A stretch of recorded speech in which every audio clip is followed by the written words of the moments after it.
What's up, guys? Rick here with your DFS preview for the Masters. That's absolutely right. Back at it again 6 months after the last. It is going to be something incredibly special this week. But before we jump into that, a couple of housekeeping items to clean up. There is going to be a ton of content this week. You will likely see my face, hear my voice, see my writing everywhere around the industry. Hopefully that's a good thing. You might get sick of me by the end of the week, but hey, it is what it is. Hopefully it's a lot of valuable stuff coming in your direction. I want to point out a couple of notable things. On Wednesday, there are going to be, I believe, 3 live chats. So we have the standard Masters 3 p.m. Eastern live chat for all your finals, questions, answers, ownership, all that good stuff. Then there is the 8:15 p.m. Eastern time Jock Market Power Hour. That's Joe Idonia and myself breaking down everything for stock market DFS for Jock Market. And then I believe, stay tuned, follow me on Twitter and make sure for this, we are going to go live with the CBS Sports crew Wednesday evening to answer all the questions. We're going to have some really great guests. You might want to stick around for that. So I'll tweet out all the details, but it's going to be awesome. It'll be a ton of fun. Additionally, I have winners from last week. Both David Mack and Jason Mack. I just realized they spell it different. Won subscriptions to RickRunGood.com last week. That is the site that you're going to see over the entire course of the week. Everything that I show you on screen is from my golf data website, RickRunGood.com. If you would like to win a subscription to RickRunGood.com, let's go big. It's the Masters. Let's give out a year. Let's give out 2 yearly subscriptions to RickRunGood.com. Here's all you have to do. If you're on YouTube, like the video, make sure you're subscribed to the channel, and comment below with who would you like to see win the Masters. Doesn't necessarily mean who you think is going to win. Who would you like to see win the Masters? And then the other way, and you can do them both, leave a 5-star rating and review on the Apple Podcasts version of this show. It is called 300 Yards to Unknown. It'll be linked in the description. Leave a 5-star rating and review. Say something nice about the show. Leave me your Twitter handle so I can get in touch with you. I think that's everything. I'm probably forgetting about something, but there's going to be so much stuff coming and I can't wait any longer. Let's jump into the DFS preview.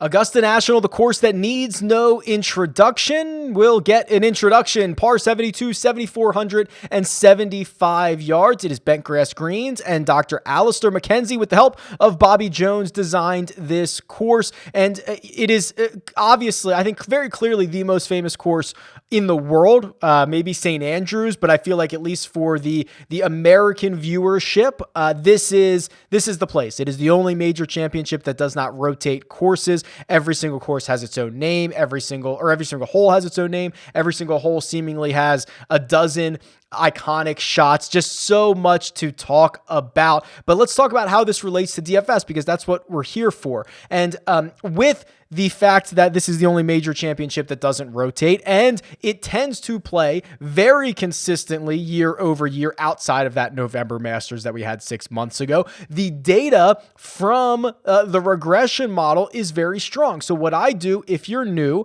is compare every single PGA Tour statistic for each year to the results for every single player, and I find the types of players that have success at every single course. And at the Masters, the number one, the most important stat, driving distance. And it kind of makes sense. This course has not been lengthened all that much over the years. So you can kind of turn it into, I don't want to say driver wedge, but kind of driver wedge. We saw Bryson DeChambeau try to do that in November. Didn't particularly work out, but think about winners. Think about guys who have had success here. They've all been able to hit the ball very far. And in fact, there's only one other course on the PGA Tour in which driving distance is more important. Second is birdie or better percentage. Guys who make a ton of birdies have had a ton of success at Augusta National over the years. There are only 2 courses in which birdie or better percentage is more important than Augusta National. And then we round out the rest of it with strokes gained total and strokes gained tee to green. They're both top 7 stats. They're both critically important. So what it kind of says is the best golfers win here. The guys playing the best, right? So we can look at these individually. But before I do that, the comparisons to November, remember that November was It was wet. It rained basically the entire week before. There was a 3-hour delay on Thursday morning because of rain, and players just absolutely took advantage of those soft, receptive conditions. Almost every single scoring record was shattered. Dustin Johnson, his 270? Would have been 270, 20 under par. It goes out. That's 2 shots better than Tiger's record of, I guess it would have been a 268. Tiger's record in 1997. Cam Smith becomes the only person to ever shoot 4 rounds in the 60s. I don't think we're going to see anything close to that this week. The more April natural time slot allows us to get firmer, more fast conditions that we are used to seeing. So I expect the course to play more difficult than certainly more difficult than it did in November. Now back to those stats. Driving distance. So I've got the last 50 rounds loaded in here. You can do whatever you'd like, but let's just look at the guys who are driving it well right now. And no surprise to see Bryson DeChambeau at $10,800 leading the field in driving distance. Cameron Champ is second. Rory is third. DJ is fourth. Matthew Wolff is fifth. No surprise there. Pretty shocking to see Joaquin Niemann above Jon Rahm. People don't give Niemann credit for being that long off the tee. Believe it or not, he is. If you want to look at, strokes gained total, this is another stat that was incredibly highly correlated with success at Augusta National. Jon Rahm leads the way there. Xander Schauffele and Dustin Johnson following behind. There's no surprises. What we do get is a surprise of Matt Fitzpatrick. $8,100. We're going to do a deep dive into Matt Fitzpatrick, and we're going to do a deep dive into the guy right behind Matt Fitzpatrick, who's Will Zalatoris, because they are 2 very interesting options, playing unbelievably well, much cheaper. Fitzpatrick is $8,100, Zalatoris $7,300. So there's certainly going to be some opportunity if we think that those guys can contend this week at Augusta National. But for now, let's jump over to the cheat sheet. Let's talk about this field as a whole, and then we'll deep dive some of these players from there. 6 golfers over $10,000 with Dustin Johnson leading the way at $11,500. The pricing, as it always is in major championships, pretty soft. We're going to talk about some guys that are incredibly cheap. Also, the fact that this pricing comes out early means that there are going to be a few golfers that are mispriced. Think back only a couple of weeks to the Players' Championship. When that pricing came out early, what did we say? Wow, Bryson DeChambeau way underpriced because he's about to win the Arnold Palmer Invitational, and that's not being factored into his price. We might get that result this time around because I'm looking at a name that should be much higher than it is, but we're not ready to get to him yet. Let's talk about the big boys here. So DJ coming in, quite frankly, not in very good form.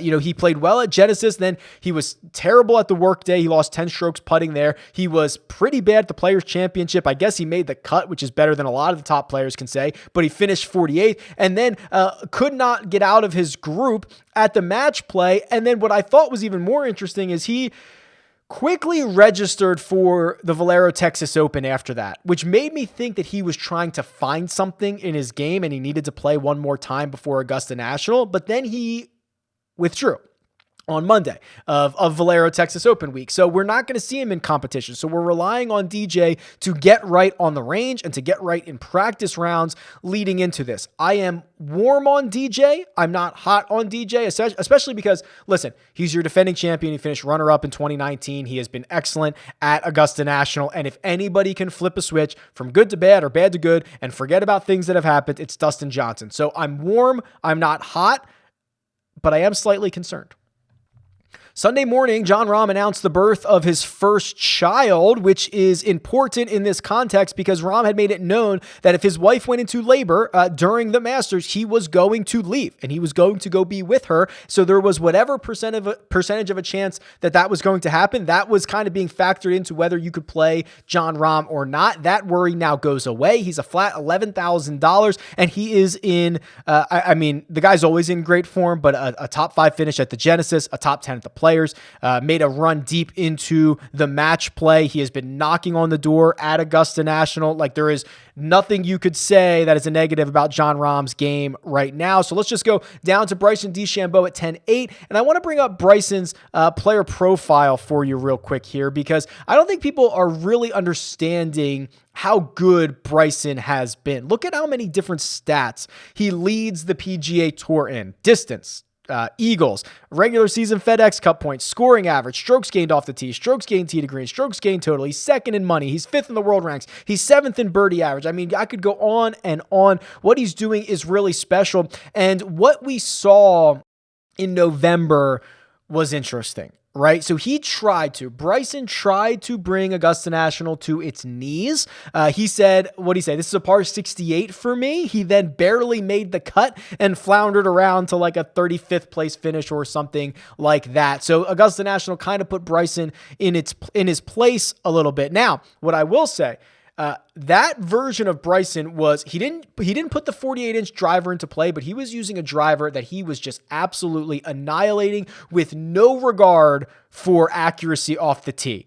And that paid, because when you miss left at Augusta National, you're in big trouble. Bryson has since honed in that driver. He is using a driver now and a setup now that is still allowing him to drive it very far, but he's able to control it much better. And while he did not get out of his group at match play, he did finish third the Players Championship. And of course, he won the Arnold Palmer Invitational. Those are two events where he used that driver to great success to put himself in an excellent spot off the tee. So I am actually much more bullish on Bryson here in April than I am in November, based on what I saw then and what I've now seen in subsequent weeks. I do certainly worry about Rory McIlroy. I mean, I think Justin Thomas, I think Xander, I think they're fine. I think they're priced very fairly here. I do have concerns about Rory just because, the game, it's not sharp, and Augusta National tends to magnify if you're just a little bit off. And he's just been a little bit off a lot. And even if he has been playing well, the putter has let him down at times. So it's a pretty steep price to pay for a guy who now officially announced he's working with a new swing coach. Things seem to eventually be trending in the right direction, but I'm not sure what that looks like in the short term. I'm probably just going to be underweight on Rory at 10,200 and maybe just, get exposure in different ways. I don't think he needs to be in a DFS lineup of mine. Let's jump down to the 9K range, because this is where I think things get really interesting. It's led off by Patrick Cantlay at $9,800. I am pretty much on board that Cantlay is going to win this golf tournament, right? I think it's setting up perfectly for him, and I want to try to illustrate to you why I believe that Patrick Cantlay sets up so beautifully for this event. And it actually has a lot to do with my friend and colleague over at CBS Sports. He actually alerted me a couple of weeks ago of this trend that he had noticed. And I'm not a big trends guy, but this one was really well thought out, and I thought it was worth a look. Basically, it is Kyle Porter. I don't know if I mentioned his name. Kyle Porter mentioned that guys leading into basically 90 days leading into their Masters victory have just been absolutely bonkers from tee to green. And he used adjusted strokes gain numbers. I'm going to use raw strokes gain numbers, but he's absolutely right. In the 90 days leading up to DJ's victory in 2020, he was the best tee to green player in the field. Tiger Woods was 10th in the 90 days leading up to his victory. Jordan Spieth was first. I think Sergio Garcia was third. Patrick Reed was the worst. He was 21st, which is still pretty good. 21st in tee to green in the 90 days leading up to his victory. And then Danny Willett, we didn't have enough rounds to qualify him for. So with that idea that, hey, 90 days leading into the Masters, who's playing the best from tee to green? Well, the Holy Grail on RickRunGood.com allows us to do just that. So I'm just going to sort by January 1st of 2021 to right now, and we're going to go by tee to green, and it's Patrick Cantlay who leads the way. 1.7 strokes gained per round, and we can click on him and we can see. And now that does include the match play. Not every site out there is going to show you match play. I understand the flaws of it, and I have included it in the Holy Grail and in all of the tools. It's not going to be perfect, but I think it does help with a representation. So this does include match play, where he played very well from tee to green. But you can see gaining 8.5 strokes in that category at the American Express, 9.5 at Pebble Beach, 6 at Riviera, over 9 in 3 rounds at the match play. He is dialed in. He has set 2 different course records and missed 1 cut since he won the Zozo Championship. The Zozo Championship is an event that the field will kind of mirror what we have this week. It's a smallish field that had 78 players. This is going to have like 88 or 89. It's a lot of guys from all over the place, and it's, I don't want to say the Masters is a no-cut event because it's certainly not, but it feels that way because so many guys get through the cut line. So I really think that this is setting up for Patrick Cantlay very well. Augusta National requires you to be so exact with your game that Cantlay has to be a consideration. If you notice, Colin Morikawa also showed up on that list. In fact, there's only 3 golfers since January 1st who are averaging a stroke and a half from tee to green, and Morikawa was one of them. He's 9,600, but we have to spend the time on Jordan Spieth, and we are at a full fever pitch on Jordan Spieth leading up to Augusta National. Right now, it's been an unbelievable stretch of golf for him. His odds have moved from 100 to 1, to 11 to 1. It might end up being shorter by the time this thing goes off on Thursday morning. And for me, Jordan Spieth is all about the format that you are playing him in. Because the pricing comes out early, you're probably getting a lot of built-in value on Jordan Spieth. You might have missed him on the outright market, or you might be investing in him in a stock market DFS format like Jock market, and they're all being treated differently. So he's certainly a go in DFS. I think he is going to be a sell high in stock market DFS on the Jock market, which I'm going to talk to you about in a second. But first, I want to hit you with some of the guys that I think are really great buy low candidates.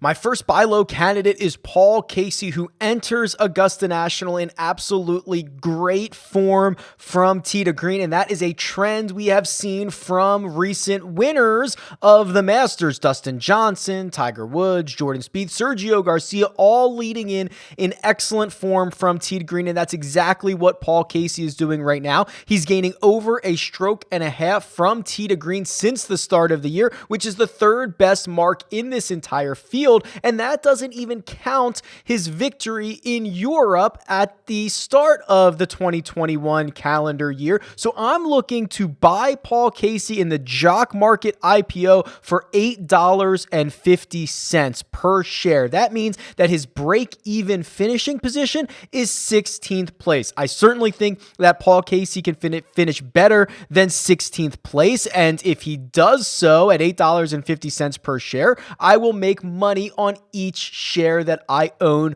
of Paul Casey, up to the full $25 a share payout if Paul Casey wins this tournament.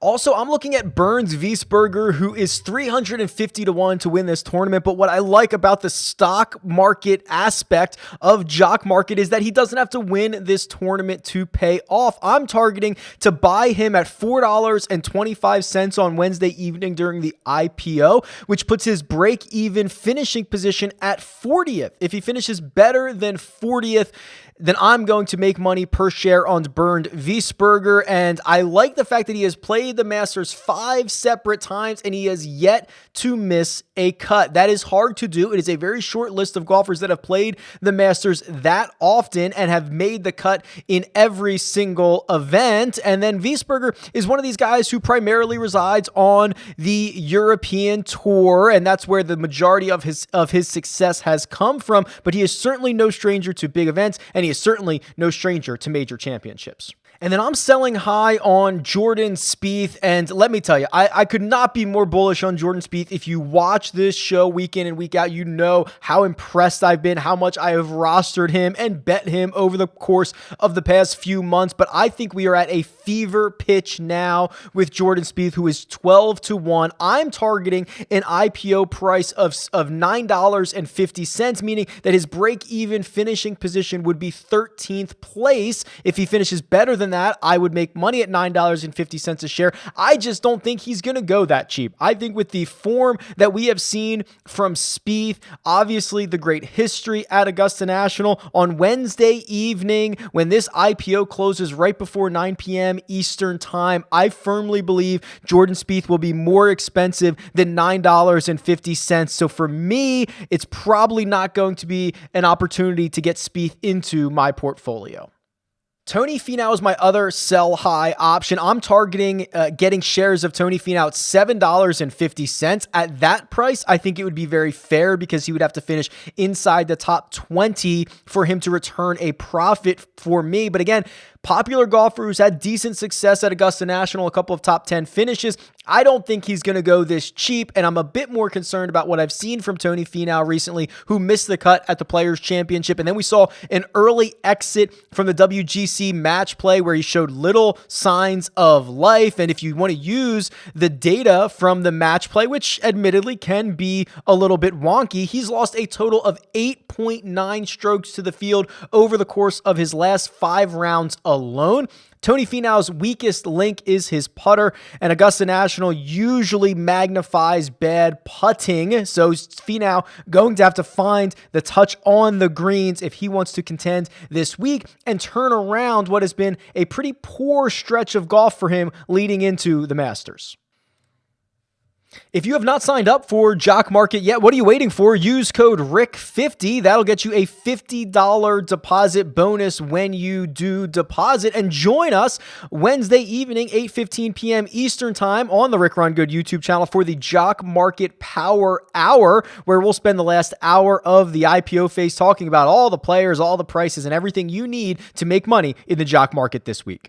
That's an incredibly fun format that I just cannot get enough of, and it's going to be huge this week. Brooks Koepka, probably the biggest question mark at $9,200. This is the guy that we need more information on. This is the guy we're going to spend a lot of time talking about on the Wednesday live chat because he's $9,200. We haven't seen him since the WGC workday. We know that he had a procedure done on his knee. We're going to have to get the range reports of everything that's going on when he arrives on scene, how he looks, because if he's a go, I think there is plenty of upside for a guy who will probably be significantly underowned with Spieth right ahead of him, Reed right ahead of him, Finau and Simpson right below, all the question marks around Brooks' health. This to me is the answer. The question cannot be answered about Brooks Koepka on a Monday. We're going to have to figure it out later in the week. For the 8K range, I want to go back to the Holy Grail real quick here, and I want to go, let's just keep this since the start of the year mark, and let's just go strokes gained total and just start finding the first guys that show up in the $8,000 range. And the first one that shows up is Matt Fitzpatrick, excuse me. So first of all, Cantlay's number one. He's gained over 2.1 strokes per round total since the turn of the calendar year. It is Matt Fitzpatrick of all golfers. Matt Fitzpatrick is second. I have to tip my cap to Matt Fitzpatrick. He used to be a short game specialist who, I thought he relied on a hot putter. He has improved in every aspect of his game, and we can mine into some of his recent results. Because if you look at this stretch of golf, he finishes 5th at Riviera, 11th at the Workday, that was concession, 10th at API, and 9th at Sawgrass. These are not only difficult golf courses, these are fields that are absolutely jam-packed with stars, and it is Matt Fitzpatrick who is finding his name on the first page of the leaderboard constantly. He's been unbelievable off the tee. Am I worried a little bit about this approach number? Sure, but if you see what he does around the greens and with the putter, he is finding a way to put the ball in the cup. It is incredibly impressive. He's 8,100. Paul Casey, we already talked about him. He's at 7,700. He's the next guy in the 8K range that would show up. And then it's Daniel Berger. And what I really love about Berger, and I wanted so bad to bet Berger and to roster him at Honda, and he eventually withdrew because he was laying the foundation for victory. I mentioned this a couple of weeks ago. His floor is so high that he just has one kind of give me not even a ceiling week, like a 90th percentile, an 85th percentile week. He is going to be in contention, and that's exactly how he won Pebble Beach. And then the exact same way that he won Pebble Beach is he was laying that same foundation at the Players, except he lost a little bit on the putting surfaces. If he gains, 2 or 3 strokes putting, he probably wins that golf tournament. Everything else was perfect. So he was laying the foundation. He goes back to a place that He actually did not play in November, and I wonder if that's actually a good thing for Daniel Berger. You know, the conditions are going to be so different. I wonder if some guys are going to be thrown off by that, or at least a little bit slower to adapt, because this is not going to be your November Masters. Jumping down into that 7K range, it is led off by a couple of past champions, Sergio Garcia and Bubba Watson. Goes all the way down to Francesco Molinari, Shane Lowry. And we can talk about Sergio Garcia. What Sergio's doing is just vintage Sergio right now. He's been absolutely dominant off the tee. He's ranking second in strokes gained off the tee this season. He's 10th in tee to green, and he is 190th in strokes gained putting. That's the Sergio blueprint. And if you look at his holy grail, you look at his recent results, and it's going to tell a very similar story. This guy will go as far as the flat stick allows him to. Now you can see he has gained strokes putting twice in his last, let's call that 10 events. One of them he won, and the other one he finished 21st. Now, he has contended. He has had top 10s while losing strokes putting, so it is certainly possible that he can outperform his finishing position, or he can return you value at the $7,900 mark. It's much less likely that he wins because he needs such a ceiling putting week while the rest of his game comes together. But hey, he's done it once. He's closed his eyes to victory at Augusta National once. Can he do it again? I don't know, but I think that if you're looking for ball strikers, you're certainly barking up the right tree. Maybe the most compelling name on this list is Will Zalatoris, and I want to show you why I feel that way. You know, he is an up-and-comer on the PGA Tour who has just been unbelievable in his short stint up here. You can see, since his top 10 at Winged Foot, he had a top 10 at Punta Cana, a top 10 at Shriners, a top 10 at Torrey Pines. I mean, he is putting up results at a very diverse range of courses. That is an unbelievable sign for a young player. But now he's going to go to Augusta National for the first time. And historically, debutantes have not had it great at Augusta National. Some have done okay, but usually this is where you rely on your experience, your year over year, creating your own greens book, because you're not, those don't exist for Augusta National, and you can't use them out there, right? So being able to create that, study it, understand it, it goes a long way. There are so many nuances, especially on the putting surfaces. If Zalatoris can post, God forbid, another top 10 finish this week, I'll be stunned. I'll be so impressed, even more impressed than I already am, but I'm tempering expectations. I'm cooling on Zalatoris just for 1 week. You guys know I love him, but I will likely be underweight on him as we get to Thursday morning. There's also Abraham Ancer at 7,400. I love this guy. He's such a competitor. He's such a great player. He does it in a way that others usually don't. He's not very long off the tee, which should come in handy. Augusta National is not a very long course in terms of the distance that it actually ends up playing. And someone accurately pointed out to me a couple of weeks ago that he is laying the foundation of being Team No Putt. That's exactly right. Abraham Ancer is turning into a hashtag Team No Putt guy who has been dominant on his approaches, gaining in 7 consecutive events, but he's lost strokes on the greens in 6 straight. Now, he actually did gain strokes at the Valero Texas Open with his putter, which might be a sign of things to come. But if he can marry those two things, if he can marry a decent putting week, even an average putting week, with some of the ball striking numbers that we've seen from him over the past couple of months, I don't see any reason why Abraham Ancer can't inject himself on this leaderboard. He finished 13th back in November at this event. The 6K range is just amazing. There's so much down here. There's going to be plenty of popular. Corey Connors is going to be incredibly popular. Coming off the Valero Texas Open, where he was a popular play, he's $6,900. People realize that he's a great ball striker. They also probably know that he finished 10th here in 2020. Corey Connors is going to be very popular. I don't mind Jason Kokrak if you're trying to pivot off of that. Missed the cut in November, but Kokrak has been piling up top 10s at difficult golf courses in tough fields. The Players, the API, by the WGC Workday top 10s in each of those for Jason Kokrak. And I'm looking at Brian Harman. The last time we saw Brian Harman, he was going absolutely nutso on Bubba Watson, making like 7 or 8 birdies in a row in the match play. That's kind of sparked his run deep into that event before getting bounced in the Elite Eight, but he played well, finished third at the Players Championship before that. Brian Harman is kind of interesting, and I'm keeping a really, really close eye on Gary Woodland. I think that people on paper are going to say, oh, Gary, he played pretty well last week. He might be back. I'm going to buy in on him at $6,800. He's a U.S. Open winner. And while that is true, I ask you to proceed with caution with Gary Woodland, because that result, buoyed at the Valero Texas Open, very much by the short game. Something he gained like 5.5 strokes around the greens. It was insane. That was the vast majority of the shots that he gained to the field. That's unlikely to continue. And for whatever reason, Augusta National has had Gary Woodland's number. He's missed the cut in 3 of his last 4 trips. His best finish ever, I believe, is a T32. It's just not been great for Woodland, and I'm not buying the fool's gold of what I saw at Valero to get him back into my lineups.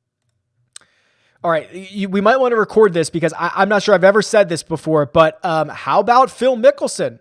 That's right. I mean, guys, I am not a Phil Mickelson guy, but let me show you what's going on with Phil right at the right time. So I'm going to pull up his Holy Grail. We're going to go through his logs, and here's what I see. We're going to throw the Valero Texas Open into this because he gained strokes on approach at the Valero Texas Open, which means he's now gained strokes on approach in 4 of his last 5 starts. I can scroll down and I can see the last time that he did that was right here. It was the run of golf in the start of 2029, over 2 years ago. 2019, over 2 years ago, that included a second place finish, a runner-up at the Desert Classic, and his win at the AT&T Pebble Beach. I'm not saying he's going to win, but I'm saying we are seeing ball striking from him, or at least approach numbers from him that we have not seen in over 2 years. And if there's ever going to be a place for him to find the magic, it would be Augusta National. 15 top 10s in 28 trips, and of course, the 3 victories on the resume as well. So I'm not a huge believer in Phil Mickelson week in and week out, but I cannot lie. The numbers and the metrics look good for him, or at least better for him than they have in at least 2 years. There's always one free space in these big contests, and it seems that it's Ryan Palmer. And now that I've called him a free space, he will certainly miss the cut. But Ryan Palmer, if you have followed around this YouTube channel or this podcast, you know that Ryan Palmer has been one of the most valuable fantasy golfers in the last 12 to 18 months. He's doing it in lots of different ways. He's 3rd on tour in birdie average. He's 18th in greens in regulation. He's 30th in strokes gained total. He is 30th in strokes gained total, and he's being priced as like the 75th golfer here. Like, it's just absolutely crazy at the moment. He ranks inside the top, let's see, he ranks inside the top 70 in every category but strokes gained around the green. Strokes gained around the green is the only category he's losing strokes in, and he's losing 0.05. I'm willing to cut him a pass on that. He's basically an average player in that category as well. And if you look at some of his results, the results have come at very impressive places. And actually, we can look at his value. He returned 10 times value at the Players Championship, 7.5 times at the WGC Workday, 8 in Phoenix, 10 at the Farmers, 9 at the Sony, 20 at the Tournament of Champions, 18 at the Zozo. The guy is just an absolute freak, returning double-digit value based on his salary. And I just like seeing what courses he's done it at. Play well at TPC Sawgrass, played well at the Farmers, played well at Sherwood, played well at the Memorial, at Muirfield Village. I mean, this is just a guy who does it at a lot of different places, a lot of difficult events, a lot of deep fields, and he's being priced at $6,500, which is kind of a joke. He's going to be popular, but I think it's warranted. The good news is that's probably as low as I want to go. You could argue Lonto Griffin at $6,400. I like Palmer a lot more. Then you start getting down into the past champions or guys that got it. Like Jimmy Walker, gets in for winning the PGA 5 years ago. He's now ranked like 800th in the world. So I certainly don't really want to play Jimmy Walker. So the lowest I'm comfortable going is probably Palmer or Griffin, which is fine because I'm really happy with both of those guys. Or even if you force me to play Zach Johnson, I wouldn't think that was terrible coming off a top 10 at Honda. But yeah, that makes the 6K range much more palatable. Palatable. I don't know what the word is. It tastes better or whatever. Now, before we get out of here, let's run a custom model, and this is going to look different than you have seen before because I've just launched the brand new lineup builder. The old custom model still exists because this is new and there might be some things that need to be worked out, but this lineup builder allows you to take the custom model and then actually run lineups off of it, which is what I love. That was the whole point. And it has light and dark mode, which is always fun. So here's what I would do. If I'm building this model, and it's actually, you're going to see this change in real time. I'm not going to click a button that says run the model. You're going to see this value down here at the bottom change. If I were to run a model, I would go back to the start of 2021. I would go to January 1st, 2021. That has historically been the time frame, the lead-in form that matters the most. And you can just do to, April 1st or to the current date. And then I would go with, so we know the weights. The weights have to do 100. So we have to go to, driving distance has to get a lot. So we've got to probably do 35 there. We've got probably also have to lean heavily on birdie or better percentage. That's 30. And then we've got to do probably, I want to do 20 on strokes gained total and then 15 on strokes gained tee to green, understanding that I am double counting some of those, but I like the distance and I like the birdie or better. And of course, oh boy, no surprise, our top golfer, Bryson DeChambeau, he gets a value of 95.51. Brooks Koepka is 2. Obviously, I have to weigh my concerns around Brooks Koepka. And here's an interesting name. Joaquin Niemann shows up 3rd on my model. He is $7,400. He makes a ton of birdies, 27.5% of the time. He is much longer off the tee than you think he is, so that is probably why Niemann is popping here. And then I get Patrick Cantlay at 9,800. That's a guy who was right in my wheelhouse. Justin Thomas at 10.6. Finau's probably not a guy I was super interested in, but he does pop up here on my model. Finau, then Rahm, then Xander, then Berger, then Sergio, then Scotty Scheffler. Could do a deep dive on Scotty and a deep dive on Homa. And then I love Paul Casey down there. So Rory McIlroy doesn't show up until like 15th on my model, which is certainly a bit concerning. So I love that. And now I'm not going to do it because I don't like to share lineups. It's against the terms and services and stuff. But if I wanted to, I could click build lineups and this would now build lineups off of my new value and my new model that I'm using. So I love this. I hope you enjoy it. Let me know if you have any questions about that. There is a tutorial on RickRunGood.com on the YouTube channel. If you go to the playlist for tutorials, you can see how to use this and you can have fun with it this week as well. But for now, that'll do it for the DFS preview for the Masters. It is going to be something special. This week we'll have so much more content. I'm stoked about it. I hope you're just as excited as I am. Tweet me at RickRunGood. Leave a comment below. Best of luck this week, and I'll talk to you guys soon.